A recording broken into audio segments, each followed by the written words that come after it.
மதுவின் மயக்கத்தில் சுக்ரீவன் உலகத்தையும் தன்னையும் மறந்திருந்தான். அவனுக்கு தெரியாது அரண்மனை வாசலில் இராம கோபம் வடிவெடுத்து நின்றது என்று. அங்கதன் அரண்மனையை விட்டு ஓடினான். அவன் காலடிகள் அவசரத்தை சொன்னது. அவன் நேராக சென்றது தாரையின் அறைக்குள்.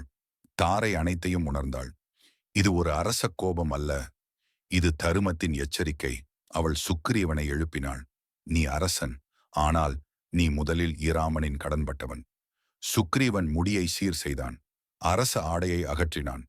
அவன் ஆயுதமின்றி அரண்மனை வாசலை தாண்டி நடந்தான். எதிரில் இலட்சுமணர். அவரது கண்களில் இன்னும் நெருப்பு. சுக்ரீவன் மண்ணில் விழுந்தான். தம்பீரே, என் உயிர் உங்களுடையது. தவறு செய்தேன், தண்டனைக்கு தயாராக இருக்கிறேன். இலட்சுமணர் வாளை உயர்த்தவில்லை. அவர் பார்த்தது அரசனை அல்ல, மனமாறிய நண்பனை. ஏழு சுக்ரீவா, இது தண்டனையின் நேரம் அல்ல, இது கடமை நினைவூட்டும் நேரம். அந்த நொடியில் கிஷ்கிந்தையின் விதி மாறியது. கதையின் அடுத்த அத்தியாயத்தை பார்க்க சப்ஸ்கிரைப் செய்யுங்கள். தொடர்ந்து எங்களுடன் இணைந்திருங்கள். அடுத்த அத்தியாயத்தில் சந்திப்போம்.